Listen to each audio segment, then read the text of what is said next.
نجیب صاحب سلامونه احترامات. سلامونه صاحبزاده صاحب سلام شه.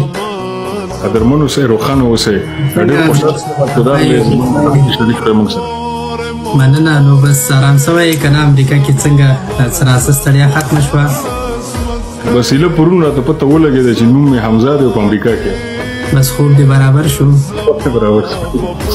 نو بس چې خوب دې برابر شي انشاءالله د لیدو په هیله بیا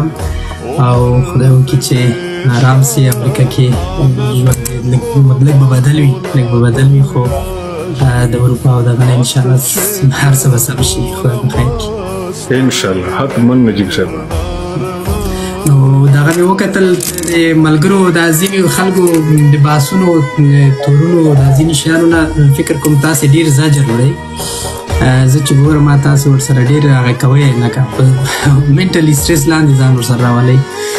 موږ خو چې څومره ورسره عادت یو او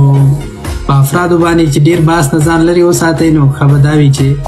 یو خو به منټل سټرس نه درکوي بل به په ایشوز باندې بحث وشي په مسایلو بحث وشي ځکه دا قصې خو روانې وي. دا خو د یوه ورځ نه ده د یوې پیړۍ نه دا تورونه دا مسایل چې دي دا په نشتلیستو خلکو باندې هغه خلک چې دا کښي دا کوم نوی ټرینډ نه دی چې موږ ورسره مخ کېږو یا څه که نو زما خو به تاسو ته هم دا دغه خپله توصیه به مې درته دا وي چې بیخي اګنور کوي دا مسایل. ښه دا ده چې دغه نسل چې اوس فعلا دی دوی په مسایلو باندې خبرې وکړي او مسایل دغسې که نه په هغه باندې خلک کلیر شي خلکو ته سوالونه حل شي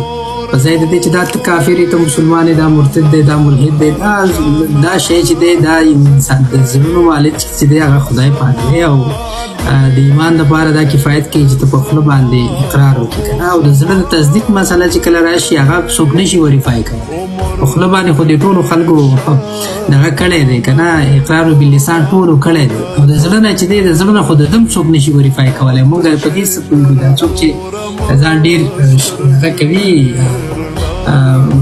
بزرګان ځانونه بولي او ډېر دغه کوي دعوې کوي نه د ده د زړه چا وریفای کړی دا خو د ده دعوه ده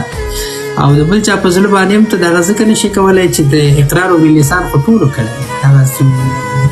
د اقرار ایمان دپاره چې دی په یو اسلامي ټولنه کې په یو اسلامي حکومت کې په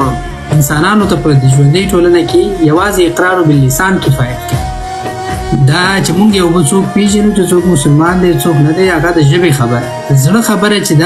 دا بیا د ستا او د خدای معامله ده او هغه هم ضرور دی چې ته مسلمان ګڼل کېږي باید په زړه یې ومني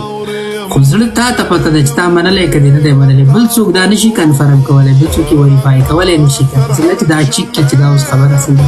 نو زما خو به مشوره دا وي چې یو خو دغسې تورونه که 2000 تورونه په ما څوک ولګوي I don't care زه خپله ما دپاره دا معنا ځکه نه لري زه په ځان پوهېږم چې زه مسلمان زه په ځان پوهېږم چې زه خدای منم او دا خو ډېره سټوپډ خبره ده که یو څوک وایي چې زه خدای نه منم اول خو د هغه سړي په عقل مونږ ته سوال پرېږدي نه په دومره لویو کایناتو کې دومره نښو کې چې یو څوک وایي زه خدای نه منم د خدای منل خو څوک د بل چا دپاره نه کوي چې ته یو چا دپاره وایي چې ولا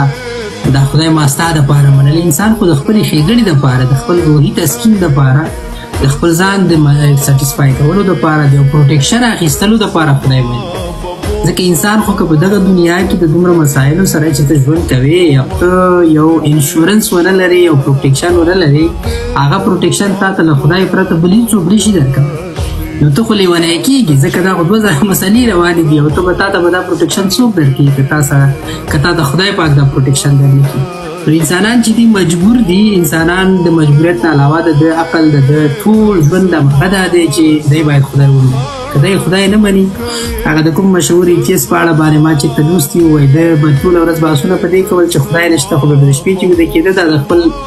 خونې برق به یې چې مړه ته ووایي بیا په هغه وخت کې به دی وډار شو داسې نه چې وي بیا به څه کوو که نه نو هم دا دی چې دا شی خو دا خو که څوک نه مني چې خدای نه مني د خدای وجود نه مني دا خو به ډېره بیا خبره وي نو زما خو دوی غواړي کله کله یو ټریک کوي